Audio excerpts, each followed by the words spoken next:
तो हम हिस्ट्री शुरू करते हैं, ठीक है, इतिहास शुरू करते हैं। इससे पहले जो वाला टॉपिक था हमारा कंप्लीट हो गया, ठीक है। आज अपन पढ़ेंगे नए राज्यों का उत्थान, जो अलग अलग नए राज्य हो रहे हैं कि किस तरीके से निजाम का शासन शुरू हुआ, किस तरीके से अवध के नवाब का शासन शुरू हुआ, किस तरीके से सिखों का शासन शुरू हुआ, कौन कौन से सिख गुरु थे, ठीक है, सिखों के 10 गुरुओं के बारे में, और फिर गुरु गोविंद सिंह जी के बारे में, गुरु नानक जी के बारे में, और साथ में जाट के बारे में, ठीक है, और बुंदेला सरदार बंगेशों के बारे में। फिर इसके बाद अपन आएंगे मराठों के बारे में, मराठों में पेशवा के बारे में। ये आपका आधुनिक भारत में कुछ आपको पढ़ना रहता है। तो टॉपिक का नाम डाल लीजिएगा नवीन राज्यों का उत्थान, नवीन राज्यों का उत्थान। अब जैसे सबसे पहले अपन शुरू करते हैं निजाम, हैदराबाद, हैदराबाद के निजाम, हैदराबाद के निजाम। सबसे पहला जो टॉपिक है हमारा हैदराबाद के निजाम के बारे में अपने को पढ़ना है। तो आप सब लोगों को मालूम है जो हैदराबाद के निजाम कौन थे भाई? चिनकिलिच खा, चिनकिलिच खा जो है उसी ने फिर क्या किया, निजामुल मुल्क की उपाधि धारण की। और उसके बाद जितने भी हैदराबाद के जो जो शासक बनते गए उन सब ने क्या, निजाम की उपाधि धारण करती गई। तो इसलिए आपको जितने भी शासक देखने को मिलते सब कौन थे? निजाम थे, ठीक। तो चिनकिलिच खा था, वही कौन था? निजाम था, ठीक। और ये कौन था? हैदराबाद के आसफ जाही वंश का था। वैसे ये उतना महत्वपूर्ण नहीं है, लेकिन आप थोड़ा सा जाने रखिए कि चिनकिलिच खा कौन था? आसफ जाही वंश का था। क्वेश्चन आपसे बन जाएगा कि ऐसा कौन सा व्यक्ति था जिसने दक्कन में स्वतंत्र राज्य का सपन देखा, स्वतंत्र राज्य का स्वप्न देखा। तो क्वेश्चन आपसे बन जाएगा दक्कन में ऐसा कौन सा शासक था, या कि ऐसा कौन व्यक्ति था जिसने दक्कन में, दक्कन इट मींस जो आपका डेक्कन प्लेटू वाला क्षेत्र है, दक्षिण भारत का क्षेत्र है, वहां पे स्वतंत्र राज्य की, उसका अपना स्वतंत्र राज्य होना चाहिए, वो सपन देखा था जुल्फिकार खान ने। ये याद रखिएगा, जुल्फिकार खान। जब जुल्फिकार खान को किसने? बहादुर शाह ने, जब बहादुर शाह प्रथम ने क्या किया था, इसको दक्कन का वायसराय नियुक्त किया था, दक्कन का वायसराय नियुक्त किया था, ठीक है। बहादुर शाह प्रथम ने क्या किया था? जुल्फिकार खां को दक्कन का वायसराय नियुक्त किया था। तब इसने अपने आप को यह सोचा कि भाई आने वाले समय में भी दक्कन क्या होना चाहिए? स्वतंत्र राज्य होना चाहिए, मुगल सत्ता के अधीन नहीं होना चाहिए, बल्कि स्वतंत्र होना चाहिए, ऑटोनमस होना चाहिए। लेकिन फिर जुल्फिकार खां की जैसे मौत हो जाती है, तो फिर उसके बाद कौन बनता है? उसके बाद फिर यही चिनकिलिच खां बनता है, निजाम बनते हैं दक्कन के वायसराय। वायसराय इट मीन सूबेदार, ठीक है। हिंदी में सूबेदार बोल दीजिए, इंग्लिश में वायसराय बोल दीजिए, दोनों एक ही वर्ड हो जाता है। और निजाम के समय में सैयद बंधुओं का वर्चस्व रहता है ना। सैयद बंधुओं में जैसे आपने देखा कि जो हुसैन अली है, हुसैन अली को क्या कर दिया जाता है? बाद में दक्कन का सूबेदार बना दिया जाता है, वायसराय बना दिया जाता है। तो भाई निजाम के अरमान धरे के धरे रह जाते हैं कि भाई साहब अब लग रहा है अपने को नहीं मिलेगा। तब फिर उसके बाद जो चिनकिलिच खां और अमीन खां, चिनकिलिच खां और अमीन खां दोनों ने मिलकर के क्या किया? सैयद बंधुओं को मरवाने के षड्यंत्र किया। और जो शासक है उसको अपने साइड करने की कोशिश की, फारूक सियर था। सैयद बंधुओं के समय कौन था? फारूक सियर शासक था। तो फारूक सियर के कान में क्या भरा, थोड़ा सा अफवाह डालने लग गया कि भाई ये देखो सैयद बंधु तो खुद ही शासन संभाल रहे हैं, तुम तो नाम के राजा हो। और फारूक सियर अफीम लेता था, अफीम खाया डाला रहा, आकर के जिसने जो बोल दिया वो सुन लिया। तो चिनकिलिच खां का क्या था प्रॉफिट? हुसैन अली को मरवाना। क्यों मरवाना? क्योंकि वो दक्कन में जाना चाहता था। फिर जैसे हुसैन अली मरा तो फिर उसके बाद कहां पहुंच गए? दक्कन का सूबेदार कौन बन गए? फिर उसके बाद आप देखने को मिलते हैं निजाम। हाँ देखो, सैयद बंधु मतलब हुसैन अली ही है ना। सैयद बंधु में दो भाई हैं, अब्दुल्ला खां और हुसैन अली, दो भाई हैं। तो हुसैन अली को क्या बनाया गया? फर्रुख सियर के टाइम पे हुसैन अली को बना दिया गया दक्कन का नवाब, दक्कन का सूबेदार। क्यों बनाया गया? चूंकि उन्हें सैयद बंधुओं की शक्ति को तोड़ना था। दोनों भाई एक साथ थे, तो देखते देखते साम्राज्य में पूरा का पूरा उन्हीं का क्या होने लग गया था? वर्चस्व होने लग गया था। तो चिनकिलीच खां और अमीन खां ने समझाया कि भाई साहब ये दोनों को पहले अलग करो, ये दोनों को अलग करो, ताकि दोनों अलग होंगे तो दोनों ज्यादा शक्तिशाली नहीं रहेंगे, फिर उसको दक्कन भेज देंगे और दक्कन में उसको षड्यंत्र करके मरवा देंगे। और यही चीज करा गया, हुसैन अली को मरवा दिया गया। जब हुसैन अली मरा तो फिर उसके बाद निजाम को फिर दोबारा क्या मिल गया? दोबारा दक्कन का बन गया, वायसराय बन गया। लेकिन जब मोहम्मद शाह का शासनकाल था, जब मोहम्मद शाह गद्दी पर बैठा, अब आप सब लोगों को मालूम मोहम्मद शाह को क्या बोला जाता? रंगीला बोला जाता था। तो ऐसा कौन सा शासक था जिसे रंगीला की उपाधि दी गई? तो कौन था? मोहम्मद शाह। तो मोहम्मद शाह जो था, मोहम्मद शाह जैसे शासक बना तो उसने क्या किया? निजाम को दिल्ली का क्या बना दिया? वजीर। दिल्ली का वजीर बन गया था, है ना भाई? दिल्ली में था शासन उसका, तो भाई दिल्ली का वजीर बना दिया गया। यानी अपने दिल्ली का नहीं, मतलब अपने भाई राज दरबार का। अब दिल्ली का वजीर क्या, राज दरबार का क्या बना दिया गया? वजीर। अब चूंकि निजाम जो था ना एक योग्य शासक था, योग्य शासक था, प्रतिभावान था, उसको पता था किस तरीके से करना है, छल चतुर चालाक सब था। तो अभी ये देखा कि भाई ये मोहम्मद शाह तो बड़े रंगीले किस्म के इंसान हैं भाई, पूरे टाइम किस में? भोग विलास में ही लगे रहते हैं भाई, आते ही नहीं राज दरबार में। तो बोला कि भाई ऐसे कैसे चलेगा, वैसे भी हमारी हालत खराब है, समाज पूरे यानी साम्राज्य टूटे जा रहा है, अव्यवस्था फैली हुई है, अराजकता फैली हुई है, प्रशासन पूरी तरीके से समाप्त हो गए। तो भाई आपको राजा का कर्तव्य निभाना पड़ेगा और थोड़ा अनुशासन लाना पड़ेगा। तो भैया रंगीला साहब है, अच्छा नहीं लगा उनको। तो भाई देखते देखते क्या होने लग गया है? द्वेष का भाव शुरू हो गया, ईर्ष्या की जाने लग गई इनसे। अभी इससे परेशान हो गया निजाम, बोला ये तो मूर्ख प्राणी है, ये नहीं सुधरने वाला है।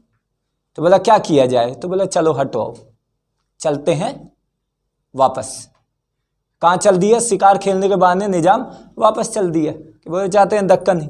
अब दक्कन पहुंच गए, अब इतने में मोहम्मद शाह को लगा कि ये क्या बेवकूफ़ी भाई, हम बोले तुम वजीर बनो, तुम तो भग गए। तो फिर एक को भेजा, मुबारिज खां को भेजा कि भाई जाओ निजाम को जिंदा या मुर्दा कैसे भी पकड़ के लेकर के आओ। लेकिन निजाम और मुबारिज खां के बीच में सकूर खेड़ा का युद्ध हुआ और सकूर खेड़ा के युद्ध में निजाम जीत गया। और जब निजाम सकूर खेड़ा के युद्ध में जीत गया तो मोहम्मद शाह क्या करे, अपनी इज्जत बचानी है। तो बोल दिया कि ठीक है भाई दक्कन के वायसराय तुम। तो इस तरीके से दक्कन का वायसराय निजाम बन गया। ठीक है, क्लियर है? तो चलिए इसमें कुछ कुछ लिख लीजिए, नहीं तो कहानी तो फिर मतलब कहानी हो जाएगी। ठीक है, तो ये लिख लीजिए कि भाई इसने अनुशासन और राज धर्म का पालन करने के लिए कहा, जिससे ईर्ष्या और द्वेष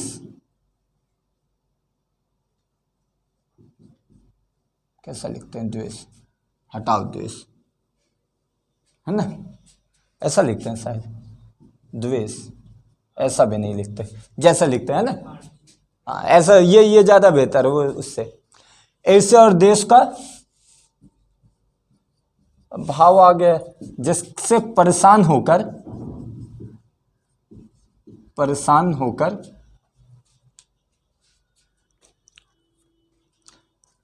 थोड़ा थोड़ा कहानी लिख लोगे तो कम से कम तुमको पता रहेगा।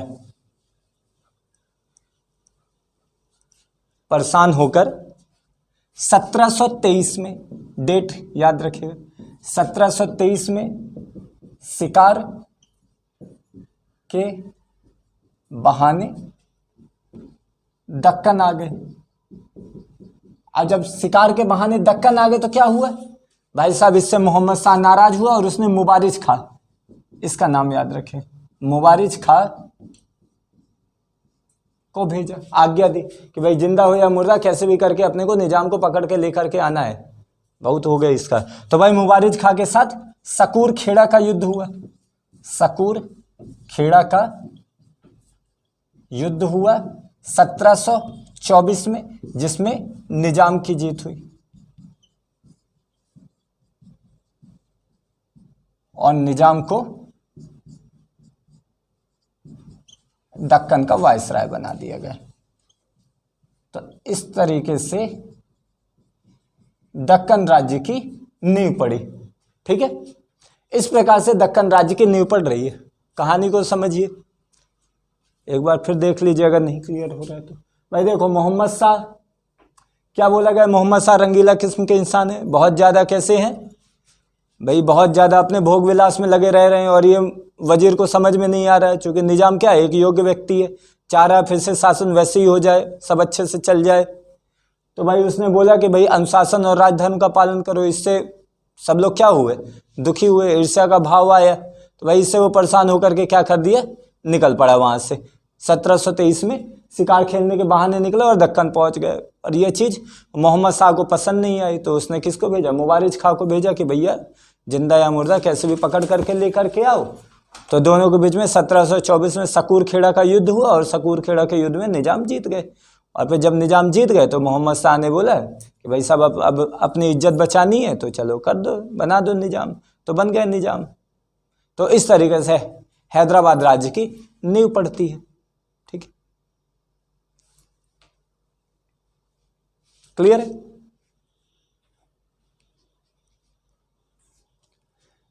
इस प्रकार से हैदराबाद राज्य की नींव पड़ती है।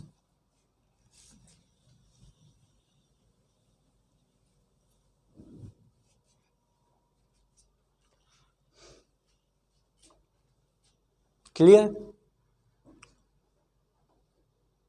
देखो निजाम, हाँ लिख लो पहले इसको, फिर आगे बढ़ते हैं।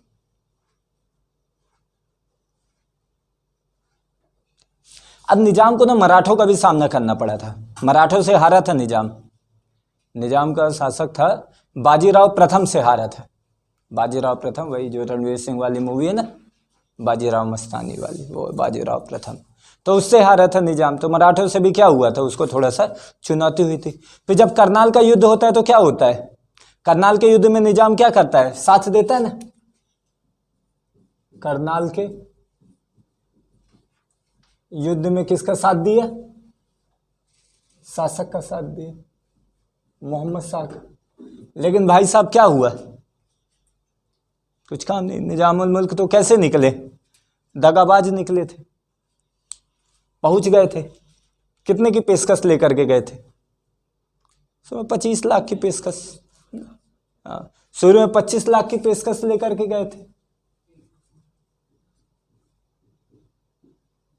शुरू में 25 लाख की पेशकश लेकर के गए थे कि भाई इतना आपको मिल जाएगा, आप क्या करिए, आप आक्रमण करिए, दिल्ली के ऊपर आप आक्रमण करिए, 25 लाख आपको मिल जाएगा। तो ऐसी पेशकश लेकर के कहाँ गए थे, निजाम गए थे। किसके पास, नादिर शाह के पास। नादिर शाह के आक्रमण के टाइम पे तभी नादिर शाह बोला था कि भैया, जब जा रहा था नादिर शाह तो मोहम्मद शाह को चिता के गया था, भैया इस आदमी से बच के रहो तुम, बड़ा महत्वाकांक्षी व्यक्ति है ये, उलझुल हरकत करेगा, कभी भी तुमको निपटवा देगा। लेकिन मोहम्मद शाह रंगीला आदमी, कहाँ से सुनने वाले, समय ही नहीं है, सुनेंगे क्या। बेगमात में इतने बिजी हैं कि बोल रहे हैं अरे इनको भी तो समय देना है। एक तो वैसे भी एनर्जी नहीं हो, इतनी सारी बेगमात पाल ली, कैसे चलेगा। तो वही वो मोहम्मद शाह के साथ कि भाई कुछ नहीं हुआ। करनाल का युद्ध होता है नादिर शाह के साथ 1739 में। करनाल किस क्षेत्र में पड़ता है, आपके हरियाणा वाले क्षेत्र में पड़ता है। ठीक है, हरियाणा पंजाब वाले क्षेत्र में। तो जब नादिर शाह किसके ऊपर जीत ले जा रहा है, अफगानिस्तान जीत लिया, काबुल जीत लिया, पंजाब तक वो पहुंच गया, तब फिर उसके बाद मोहम्मद शाह को कोई ऐसे नींद से ऐसे उठाते है, भाई आ तो गया, बगल में तो है, कब तक सोता रहेगा, कि जब हरम में घुस जाएगा तभी तू जगेगा। तो बोला नहीं नहीं नहीं, जगना चाहिए। और जल्दी जल्दी में बोला कि जितनी जितनी फौज है सबको ले आओ। 80,000 की फौज उठाया और लिया, बोला चलो चलते हैं, घूम घाम के आते हैं। लिया, निजाम सब लोग जा रहे हैं, सादत खान, निजाम खान के दौरान कमरुद्दीन भी एक कैरेक्टर मिलता है। जब आप एक सीरियल देखते हो उसमें कमरुद्दीन, वो एक बाजीराव के ऊपर एक सीरियल आया था, उसमें कमरुद्दीन एक टकलू का कैरेक्टर बड़ा मिलता है, शुरू में आप देखोगे तो, है ना? सीरियल वीरियल देखा करो, इसीलिए कम से कम कैरेक्टर नाम तो पता रहेंगे, बाकी कुछ पता रहे चाहे ना पता रहे, बाकी हिस्ट्री पूरी है वो चेंज कर देते हैं सीरियल वाले। तो अब सब लेकर के गए 80,000 की फौज, और 3 घंटे में युद्ध हार के आ गए। 3 घंटे, है ना? तो करनाल का युद्ध किन किन के बीच हुआ था? नादिर शाह और मोहम्मद शाह के बीच में, जिसमें कौन शामिल हुआ था? निजामुल मुल्क भी शामिल हुआ था। और उसी युद्ध में वो युद्ध से पहले 25 लाख की पेशकश लेकर के गया था नादिर शाह के पास कि भाई आप दिल्ली पे आक्रमण करो, आपको मिलेगा। तो भाई नादिर शाह ने पूछा तुम्हें क्या मिलेगा? तो बोला भैया हमें चाहिए इज्जत। क्या चाहिए? फुल इज्जत। तो भाई फुल इज्जत के लिए वो शासक को मरवाने में लगे हुए थे, दिल्ली को लुटवाने में लगे हुए थे। तो ये चीज हुई थी। ओवन सिडनी, एक इनके बारे में लिखा है ओवन सिडनी ने। ओवन सिडनी जो है, इनके बारे में कहते हैं कि भाई साहब निजाम बड़ा योग्य व्यक्ति था, बड़ा योग्य था, चतुर था, चालाक था, बड़ा उस तरीके का इंसान था। उसने लेकर के गया जहां तक मुगल साम्राज्य को अपने कंधे में लेकर के जा सकता था, वहां तक लेकर के गया। जब उसको मालूम पता चला कि ये कहीं नहीं जाने वाले, तो वही नाव से उतरा और अपना निकल लिया, और नाव डूब गई मुगल साम्राज्य की। 1739 में। ठीक है, क्लियर है? यह होता है आपके हैदराबाद का निजाम। क्लियर है? अब आते हैं अपन जाटों के बारे में। जाट, सैयद अली और अब्दुल्ला खान। हुसैन अली। सैयद बंधु हैं, सैयद ब्रदर्स, एक का नाम हुसैन अली, एक का नाम अब्दुल्ला खान। ठीक है, क्लियर? निजाम साहब निपटे, अब जाट में आते हैं। चलो लिख लिया ना सब लोग?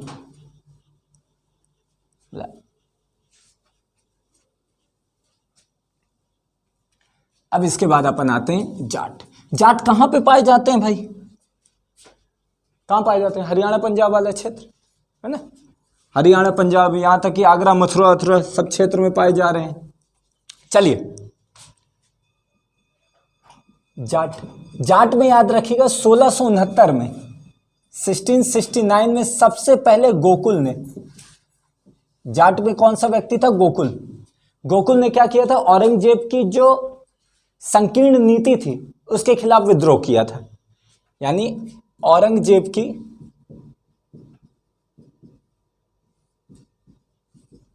संकीर्ण नीति का विरोध। ठीक है, तो शुरुआत होती है गोकुल से, यानी जाटों के साम्राज्य की शुरुआत किसने की थी? गोकुल ने। तो ऐसा क्वेश्चन तुमसे बन सकता है, गोकुल कौन था सर? ये गोकुल एक व्यक्ति है। मतलब बंजारा? नहीं, बंजारा नहीं है, ये समथिंग उसी क्षेत्र का एक जमींदार है। अब देखो, जमींदार के हित भी प्रभावित हो रहे हैं ना औरंगजेब की संकीर्ण नीति से।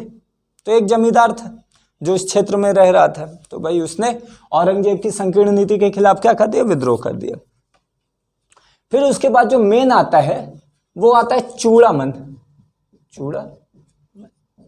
1690 से लेकर के 1721 तक ये मेन शासक रहता है चूड़ामन। इसने क्या किया था? इसने भरतपुर राज्य की नींव रखी। तो क्वेश्चन तुमसे बन जाएगा, कौन सा जाट सरदार ने भरतपुर राज्य की नींव रखी थी? तो चूड़ामन ने। इसने एक थीम नामक स्थान था, वहां पे अपने एक दुर्ग का निर्माण किया। थीम नामक स्थान पर अपने एक दुर्ग, ठीक है, दुर्ग मतलब किला। थीम नामक स्थान पे अपना एक दुर्ग किले का निर्माण किया। इसके खिलाफ मुगलों ने, अब देखो थीम में एक दुर्ग का किले का निर्माण कर रहा है, उसके बाद क्या कर रहा है, मुगल शक्ति को चुनौती दे रहा है। भरतपुर कहाँ पर? भरतपुर ये आपका हरियाणा में पड़ जाता है, ठीक है, पानीपत वाले क्षेत्र में, ठीक। तो भरतपुर राज्य की नींव डाली इसने। थीम नामक स्थान पर एक दुर्ग का निर्माण किया और अब क्या करे, मुगलों की शक्ति को चुनौती दे रहा है। जब मुगलों की शक्ति को चुनौती देगा तो भाई औरंगजेब ऐसे थोड़ी बैठेगा, ऐसा कहीं से भी आए उठे थोड़ा कर पाओगे। तो भाई औरंगजेब ने क्या किया, जयसिंह द्वितीय के नेतृत्व में एक अभियान भेजा जो इसको मारने के लिए आया था। और जब इसको पता चला कि भाई साहब अपने को मारने वाले हैं, तो इसने क्या कर लिया, अपना आत्महत्या, सुसाइड कर लिया, ठीक। तो मुगलों की शक्ति को काफी हद तक इसने चुनौती दी थी। अब मुगल मतलब क्या है, इतनी बड़ी फौज, और ये क्या है, अभी एक छोटा सा, लेकिन अधीनता स्वीकार नहीं किया, ये एक सबसे बड़ी बात होती है, ठीक है। तो भाई जब जयसिंह द्वितीय के नेतृत्व में एक अभियान आया इसको मारने के लिए, इसके दुर्ग में, इसके किले में क्या किया, आक्रमण किया, तो उसके डर के, उसके भय के, उसमें इसने क्या कर लिया, आत्महत्या कर ली, चूड़ामन ने, ठीक। और जब चूड़ामन निपटे तो फिर हो गए काम। फिर इसके बाद जो दूसरे शासक आते हैं महत्वपूर्ण, वो होते हैं बदन सिंह। क्वेश्चन आपसे ये भी पूछा जा सकता है कि भाई जाट सरदार थे, जाट शासक थे, ऐसे 3-4 आपको नाम देगा, इनमें से कौन थे, इनमें से कौन नहीं थे, तो इसलिए भी आपको नाम थोड़ा सा याद रखना पड़ता है। बदन सिंह का जो समय था वो था 1721 से 1756, 1721 से 1756। अब देखो इसने क्या, एक्चुअली में इसने जो काम किया, जो नादिर शाह का आक्रमण हुआ था 1739 में, नादिर शाह का आक्रमण हुआ, जिसके कारण पूरे क्षेत्र में क्या हो गई, अव्यवस्था फैल गई, अराजकता फैल गई। तो उस अवस्था का फायदा उठाकर इसने क्या किया, आगरा और मथुरा के क्षेत्र पर अधिकार कर लिया, मथुरा के क्षेत्र पर अधिकार कर लिया, ठीक। जो अव्यवस्था फैली थी, भाई नादिर शाह का आक्रमण हुआ 1739 में, जैसे आक्रमण हुआ तो क्या हो रहा है, उस क्षेत्र में अव्यवस्था फैल रही है, और उस अराजकता, उस अव्यवस्था का फायदा कौन उठा रहा है, बदन सिंह उठा रहा है, और आगरा और मथुरा के क्षेत्रों पर क्या कर ले रहा है, अपना अधिकार कर ले रहा है, ठीक है। फिर उसके बाद जब अहमद शाह अब्दाली आता है यहां पे,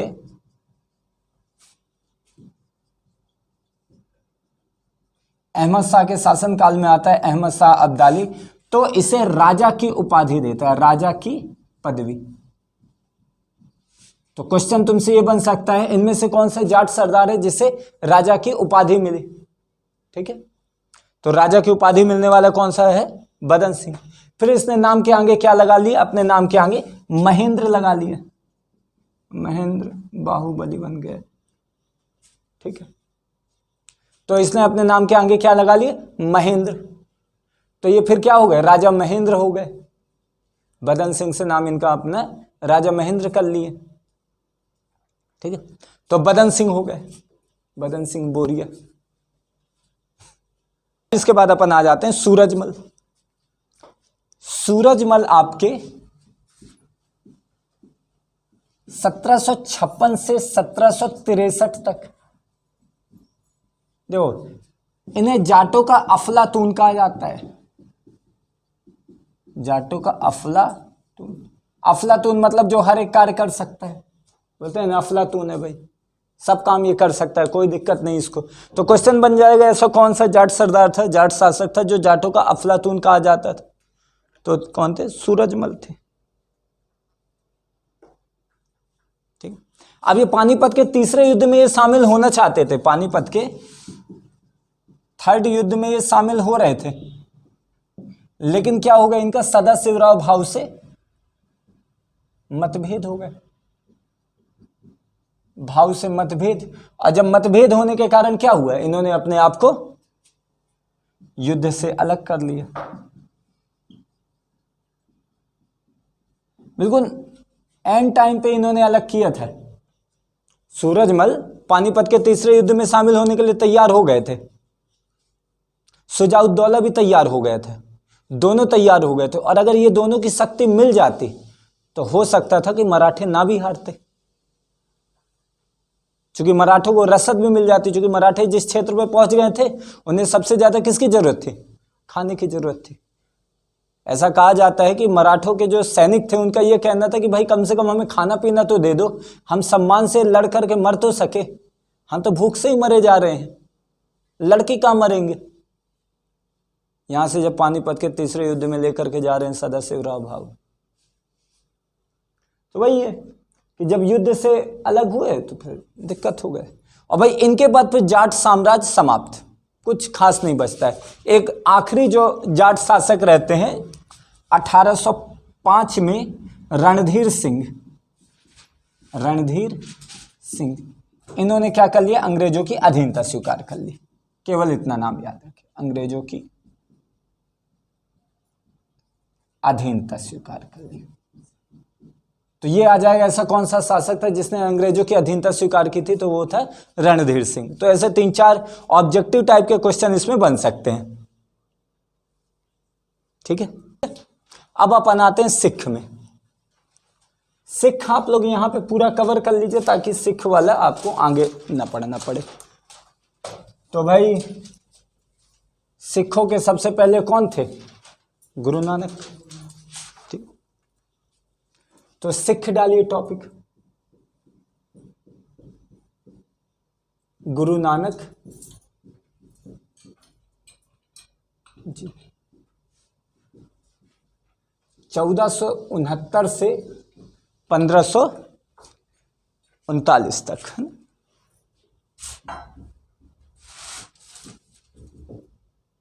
गुरु नानक जी जन्म कहां पे हुआ? तलवंडी। कुछ नाम लिख लीजिए। जन्म कहां पे? तलवंडी। मृत्यु कहां पे हुई है? करतारपुर। करतारपुर। डेरा बाबा भी नाम से जाना जाता है।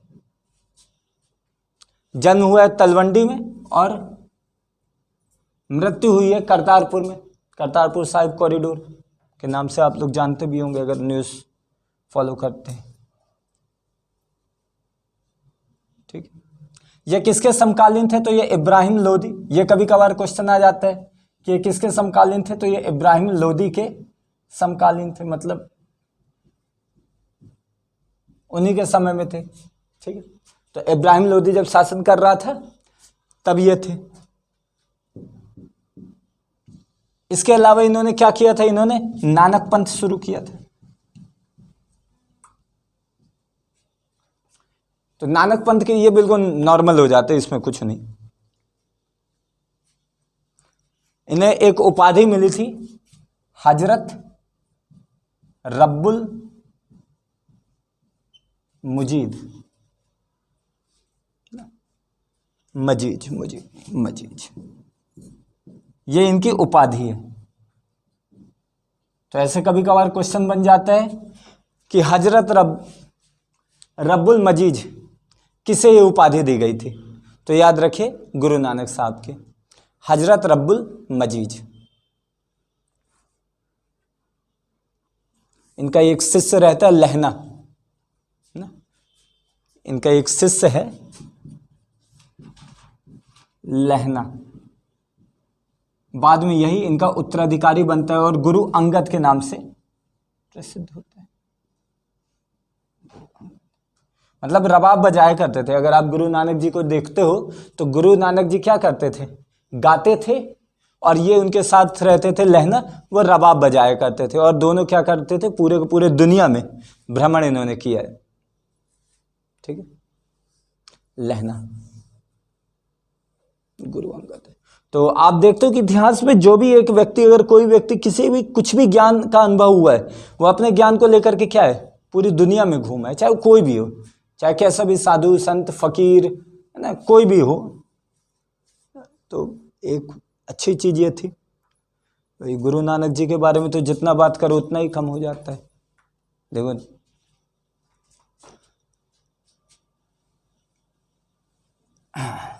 एक बार इनसे कहा गया, इनके पिता ने, अब चूंकि शुरू शुरू में ये व्यापार, शुरू से गुरु नानक जी के जो था ना, शुरू से ही ये थोड़ा आध्यात्म के तरफ ये शुरू से ही केंद्रित थे।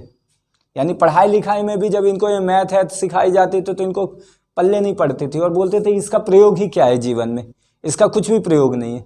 लेकिन बहुत तीक्ष्ण बुद्धि के थे, बहुत ज़्यादा शार्प माइंड था इनका। और शिक्षक जो चीज़ जिनको वर्षों लग जाते हैं, 20-25 साल, वो 1-2 साल में सीख जाते थे। टीचर इनके सामने खड़ा ही नहीं हो पाता था और माता पिता को लगता था कि हमारा लड़का करेगा क्या, चूँकि सांसारिक नहीं था। अब एक बार पिता ने भेजा कि भाई सच्चा सौदा करके आना, अच्छा सौदा और सच्चा सौदा करके आना। पैसा दिया और बोले व्यापार करना है तुम्हें, जाओ माल खरीद के लेके आना, लेकिन सच्चा सौदा करना। तो अब निकले गुरु नानक जी। अब बीच में उनको 2-4-10 लोग मिल गए और सब भूखे थे, तो वहीं पे उन्होंने जो पैसा था कुछ खरीदा और उनको खिला दिया और बोला मैं तो सच्चा सौदा कर लिया। अब जब घर में आए तो बताए, पापा ने धर के पिटाई की, ये कैसा लड़का है, क्या बात कर रहा है, सच्चा सौदा में क्या बोला, ये कौन सा सच्चा सौदा करके आए। तो ऐसे ऐसे लोग होते हैं जो अलग ही होते हैं, मतलब आप इनको समझ नहीं पाओगे ये हैं क्या। जैसे कहा जाता है कि भाई गए एक बार नदी में और डूब गए और सब लोगों को लगा कि डूब गए और 4 दिन तक निकले ही नहीं। सब लोग परेशान कि गए कहाँ, गए कहाँ। 4 दिन के बाद निकल के आ गए। अब सब लोगों को ये लग रहा है ये हो क्या रहा है भाई। अब इनको बना दिया गया, राजस्व विभाग में पकड़ा दिया गया कि भाई तुम्हें क्या करना है, बाजार है और बाजार में सब लोगों को अन्न बांटना है और सब लोगों को कितना देना है, 1-1 कप देना है, 1-1 2-2 कप देना है उनके हैसियत के अनुसार। और शुरू में देते थे 1 2 3 और उसके बाद 13 देते थे, 13 13 13, कि जो भी ये सब 13 है।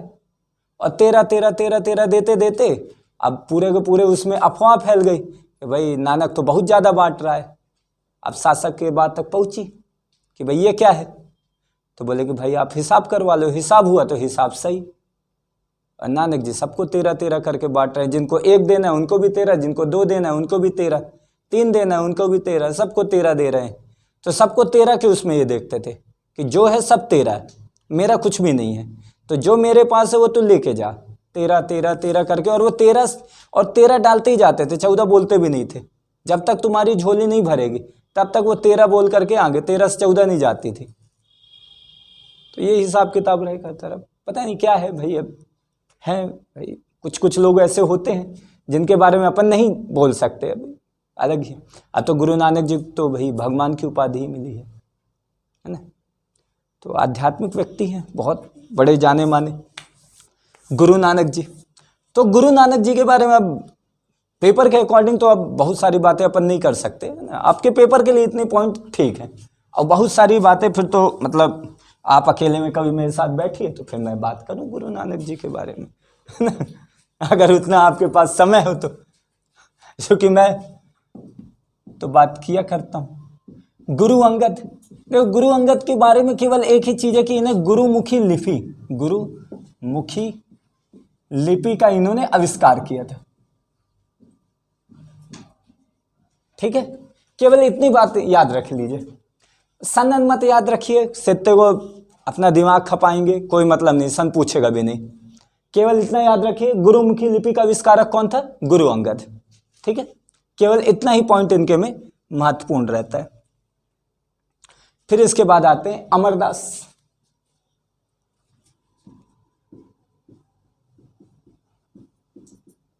गुरु अमरदास, ऐसा कहा जाता है कि ये किसके समकालीन थे, अकबर के समकालीन थे, अकबर के समकालीन। तो क्वेश्चन आपसे पूछ देगा किसके, अमरदास किसके समकालीन थे। गुरु लगाना जरूरी है, गुरु नहीं लगाए तो कल को दिक्कत हो जाए हमारी भावनाओं को लोग ना समझे कि भाई अपन तो कितने बड़े सिख के अनुयायी हैं। तो अकबर के समकालीन थे। ऐसा कहा जाता था कि इन्होंने एक बावड़ी बनवाई थी। बावड़ी मतलब क्या होता है, कुआं। उस कुएं के जो पानी है, पानी को पीने से कोई भी जो रहता था, पानी को ग्रहण करने से सभी रोग मिट जाते थे। तो इनका एक ही चमत्कारिक काम था, भाई सभी रोग मिट जाते थे। लोग जाएं वो बावड़ी का पानी पिएं और जिस श्रद्धा के भाव से पिएंगे उनके रोग मिट जाएंगे। तो ये तो एक मतलब अलग ही था। कहाँ पे इन्होंने ये बावड़ी बनवाई थी, तो ये नाम भी याद अगर रखना है तो रख लीजिए, गोविंदवाल में। गोविंदवाल में इन्होंने क्या की थी, अपनी गद्दी बनवाई थी। गद्दी मतलब अपना एक स्थान लिया था गोविंदवाल में, और वहां पे एक बावड़ी बनवाई, और बावड़ी का जो भी पानी पीता था उनके सभी रोग मिट जाते थे। ऐसा कहा जाता है कि अकबर स्वयं इनसे मिलने आया था। अकबर स्वयं इनसे मिलने आए थे। बावड़ी के नीचे क्या लिखे? बावड़ी के नीचे गोविंदवाल है। गोविंदवाल में इन्होंने बावड़ी बनाई। गोविंदवाल में इन्होंने एक गद्दी स्थापित की और वहीं पे इन्होंने एक बावड़ी खुदवाया, एक कुआं खुदवाया, और कहा जा रहा है उस कुएं का पानी पियोगे तो आपके सभी रोग दूर हो जाएंगे। ठीक है, तो ये हो जा रहे हैं गुरु अमरदास। बस इतनी बात इनमें है। फिर इसके बाद रामदास आ जाते हैं। इसके बाद अपन आते हैं रामदास। रामदास सबसे महत्वपूर्ण बात है, इन्होंने क्या किया था, ये भी अकबर के समकालीन थे। याद रखिए, क्वेश्चन आपसे बन जाए कि अकबर के समकालीन कौन था, तो अमरदास रामदास दोनों ही थे अकबर के समकालीन। इन्होंने क्या किया था, इनका महत्वपूर्ण है कि इन्होंने अमृतसर शहर बसाया था, और पहले इस अमृतसर का नाम अमृतसर नहीं था बल्कि क्या था, रामदासपुर इनके नाम पर था। ठीक है, तो क्वेश्चन आपसे बन जाएगा कि अमृतसर नामक शहर को किसने बसाया था, किस गुरु ने बसाया था, तो गुरु रामदास। सिखों के चौथे गुरु गुरु रामदास। ठीक है, अमृतसर शहर बसाया।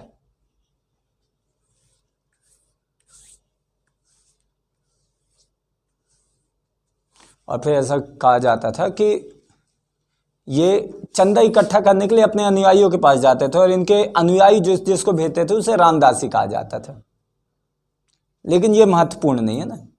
हालांकि कभी आपसे ये भी पूछ रहे कि रामदासी कौन थे, ठीक है, तो चंदा एकत्र करने वाले इनके अनुयायी थे रामदास के। गुरु रामदास के अनुयायी का नाम था रामदासी। तुम बोलो कि राम भगवान की जो पूजा कर रहा है वो है रामदासी, तो वो नहीं। ठीक, इन्होंने क्या किया था, अपने पुत्र अर्जुन सिंह को उत्तराधिकारी देकर के, उत्तराधिकारी बनाकर गुरुओं को क्या कर दिया था, पैतृक कर दिया था। पैतृक कर दिया गया था, या कि वंशानुगत कर दिया था। पैतृक की जगह वंशानुगत कर दिया था कि भाई अब इसके बाद जो गुरु के बेटे हैं वही अगले गुरु बनेंगे। तो ये क्वेश्चन आपको आ सकता है, किस गुरु ने गुरु के पद को वंशानुगत कर दिया, तो कौन है, गुरु रामदास। ठीक है, ये हो जाता है आपके रामदास। गुरु अर्जुन सिंह में आते हैं अपन, अर्जुन देव, अर्जुन सिंह, अर्जुन देव कर लो, सिंह कर लो, अर्जुन देव। ठीक है, हो अभी जीवित ना, क्या अभी टाइम आइम है ना, हो गए, पढ़ते रहो, धीरे धीरे धीरे धीरे चीजें खत्म हो जाएंगी। पैतृक, पैतृक मतलब कि भाई अब बपौती हो गई, अब भाई अब वंशानुगत हो गया है कि भाई अब उसके बाद कौन दूसरा बनेगा, उनके पुत्र ही बनेंगे। तो गुरु अर्जुन देव ये थोड़ा महत्वपूर्ण हो जाते हैं, यानी ये वाले जो गुरु हैं, गुरु नानक जी के बाद जो गुरु अर्जुन देव हैं वो महत्वपूर्ण होते हैं, पांचवें गुरु। ठीक है, इससे पहले जो हो रहे हैं वो उतने ज़्यादा महत्वपूर्ण नहीं है, लेकिन गुरु अर्जुन देव महत्वपूर्ण है। गुरु अर्जुन देव, अब देखो गुरु अर्जुन देव के में ये एक चीज थी कि इन्हें सच्चा बादशाह कहा जाता था। तो सच्चा बादशाह, ये क्वेश्चन आपसे बन जाएगा, ऐसे कौन से गुरु थे जिन्हें सच्चा बादशाह कहा जाता था, तो गुरु अर्जुन देव को सच्चा बादशाह कहा जाता था। ठीक है। इन्होंने क्या किया, अमृतसर नामक तालाब खुदवाया था, तालाब, और उसी तालाब में हरमिंदर साहब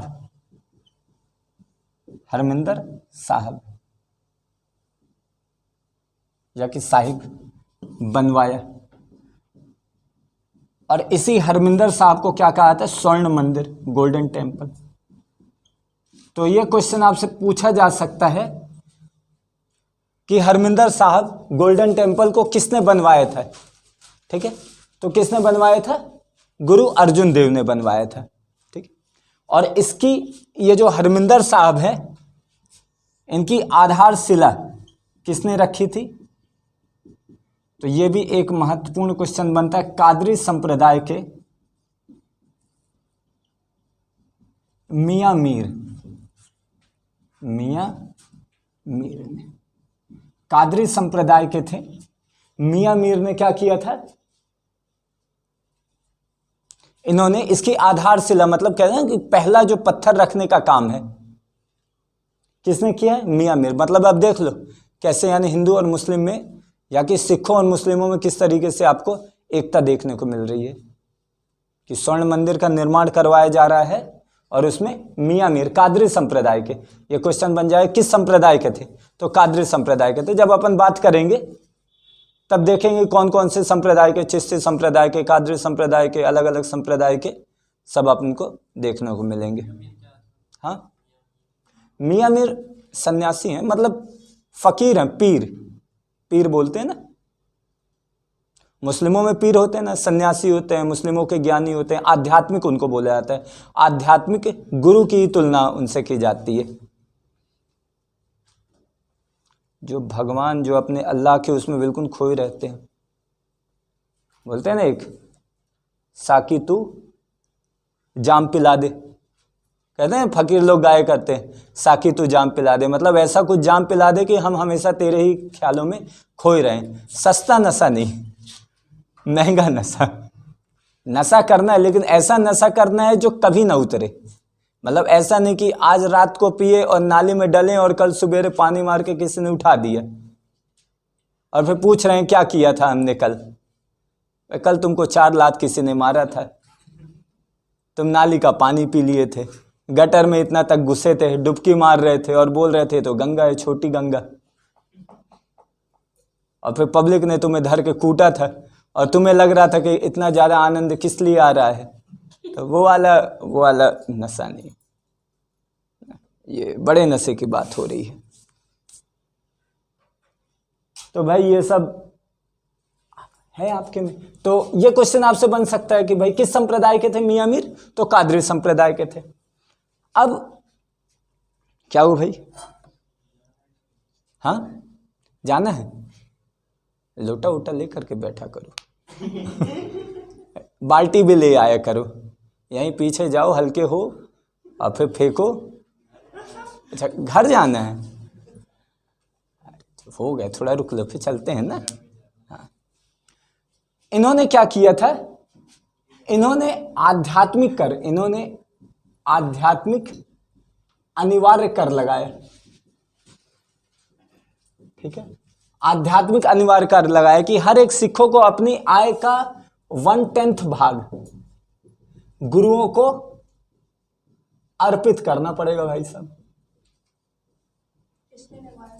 ये गुरु अर्जुन देव, इन्होंने बोला कि हर एक सिखों को अपनी आय का 1/10 भाग क्या करना पड़ेगा, गुरुओं को अर्पित करना पड़ेगा। उसे आध्यात्मिक कर कहा जाता था, स्पिरिचुअल टैक्स। ताकि क्या किया जा सके, ताकि अब जो लंगर चल रहा है ना, वो किसके पैसों पे चल रहा है। अब गुरु साहब कहाँ से पैसा लाएंगे, और गुरुओं के पास पैसा ही नहीं होगा तो लंगर व्यवस्था चल रही है, सारी चीज़ें चल रही है, तो कैसे चलेगी। तो उसके लिए इन्होंने क्या बोला कि भाई सब आध्यात्मिक कर लगा दिया जाए और अनिवार्य रहेगा। आप ऐसे नहीं बोल सकते कि नहीं भाई आपको देना पड़ेगा, 1/10 भाग आपको देना पड़ेगा। और सिख कम्युनिटी मेरे को सबसे अच्छी कम्युनिटी लगती है। भाई आप देख लो, मंदिर के बाहर आपको भिखारी मिल जाएंगे, मस्जिद के बाहर भिखारी मिल जाएंगे, गुरुद्वारे के बाहर नहीं मिलेंगे। कभी ध्यान दिया है, हर भिखारी को अंदर बुला करके वो खाना खिला दे रहे हैं। इसको बोलते हैं एक ऊंचे लेवल की सोच। आप देखो मंदिर के बाहर बैठे हैं भिखारी, पुजारी घुसने नहीं दे रहा है, आदमी लोग धिक्कार रहे हैं, भाग यहाँ से, छूना नहीं, मैं पवित्र होके जा रही हूँ, नंगे पैर आई हूँ।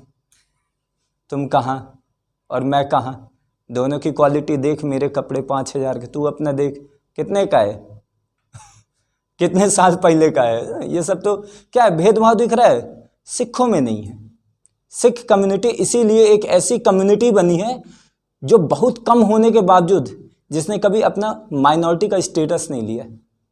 मुस्लिम लड़े मरे जा रहे हैं, पगलाए जा रहे हैं कि हम माइनॉरिटी, हम माइनॉरिटी। अबे कितना माइनॉरिटी रहोगे, हो तो गई पॉपुलेशन इतनी, कब तक माइनॉरिटी बने रहोगे।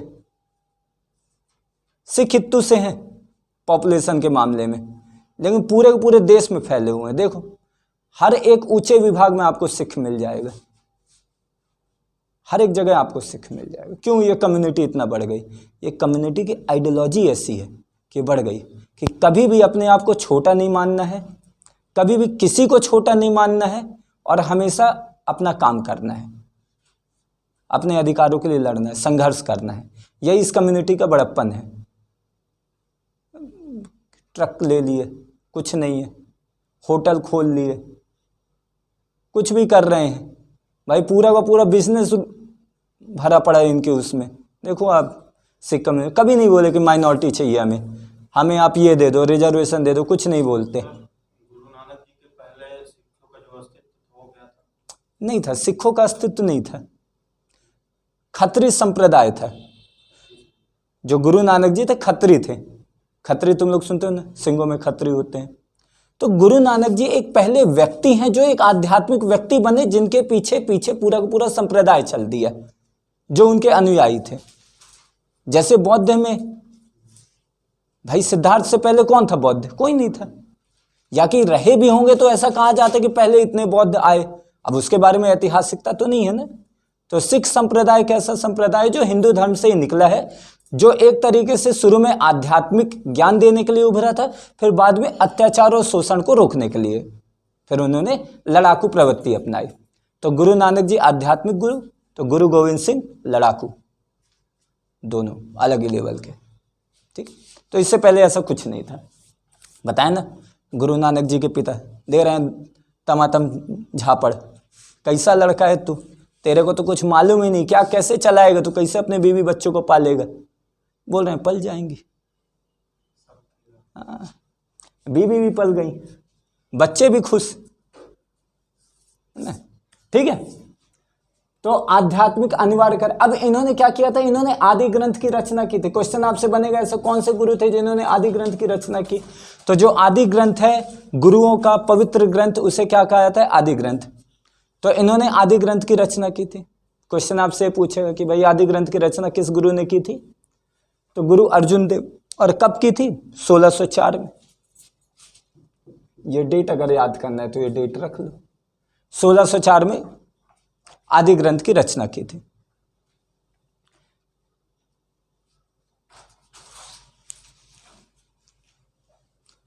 अब दिक्कत क्या हो गई थी? अब यहां से गुरु अर्जुन देव की फांसी बन जाती कारण, जब सिखों और मुगलों में क्या हुई? शत्रुता हुई। गुरु अर्जुन देव की फांसी जहांगीर ने क्या किया? खुसरो के समर्थन के कारण, खुसरो के समर्थन, यानी खुसरो जो था क्या, किसका बेटा था? जहांगीर का बेटा था खुसरो। तो भाई जहां खुसरो के समर्थन, और समर्थन भी इन्होंने नहीं दिया था। क्या युद्ध हुआ था, युद्ध से पहले खुसरो जाकर के इनसे मिला था, तो जिसके कारण जहांगीर ने इन्हें क्या कर दिया? फांसी दे दी। खुसरो के समर्थन के कारण फांसी दे दी। और जहांगीर किसको शासक बनाना चाहता था? खुर्रम। खुर्रम ही कौन था? शाहजहां। ठीक है, जहांगीर का बेटा शाहजहां, खुर्रम नाम था। खुसरो के समर्थन के कारण इन्हें फांसी दे दी गई थी। और इनकी फांसी क्या हुई थी? एक विवाद का कारण बनी, जिसके आधार पर क्या हो रहा है? फिर कम हो जा रहा है। ठीक है, क्लियर है?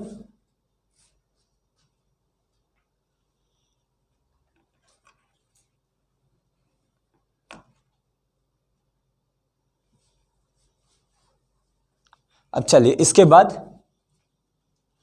गुरु अर्जुन देव के बाद आ जाते हैं अपन एक आध दो। गुरु गोविंद सिंह को अपन कल पढ़ेंगे, लेकिन जो 2-3 गुरु हैं जिनके बारे में बहुत ज्यादा नहीं है उनके बारे में आज पढ़ लो।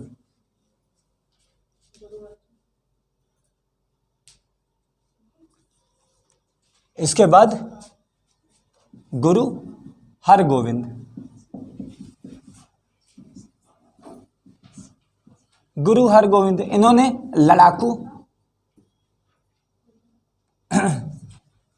लड़ाकू सेना बनाई। अब यहां से क्या हो रहा है, अब यहां से शुरू हो रहा है। इन्होंने ये 2 तलवार धारण करते थे, एक तलवार का नाम मीत था और एक तलवार का नाम प्रीत था। मीत और प्रीत, एक को क्या सिखा रहे हैं, आध्यात्मिक ज्ञान दे रहे हैं, और दूसरे को सिखा रहे हैं कि लड़ना कैसे है। तो 2 तलवार धारण करने वाले गुरु कौन थे, गुरु हरगोविंद। ठीक है, लड़ाकू सेना, इन्होंने अपनी गद्दी स्थापित की, है ना। अकाल तख्त, जो आपको पता है कि भाई साहब स्वर्ण मंदिर में ना अकाल तख्त,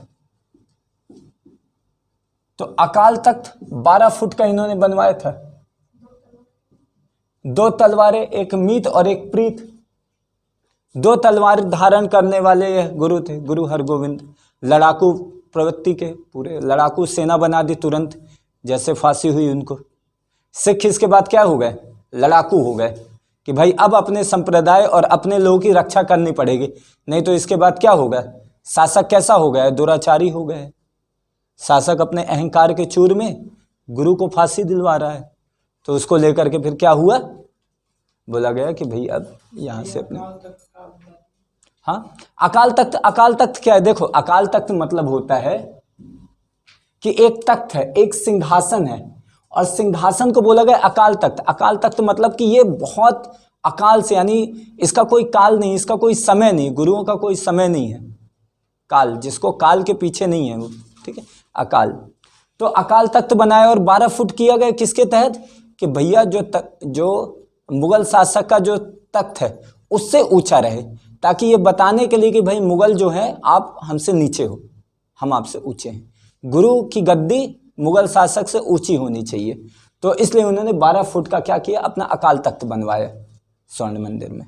ठीक है, और इन्होंने अपने शिष्यों को बोला कि भाई अब मांसाहार खाने की आपको जरूरत पड़ेगी, क्योंकि भाई प्रोटीन मांगता है आप लोगों को।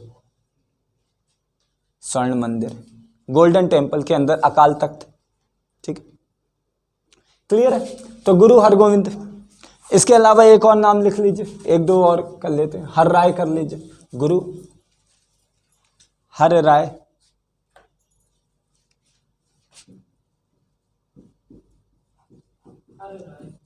गुरु हर राय, है ना, सबकी राय लेते थे, पगला सबकी राय लेते थे, हर राय। आजा भाई कृष्णा तुम भी राय दे के जाओ सबकी राय लेते थे। अब देखो क्या हुआ था कि गुरु हर राय से कौन मिलने गया था, दारा सिको। आप सब लोगों को मालूम है दारा सिको कौन था, औरंगजेब का भाई था।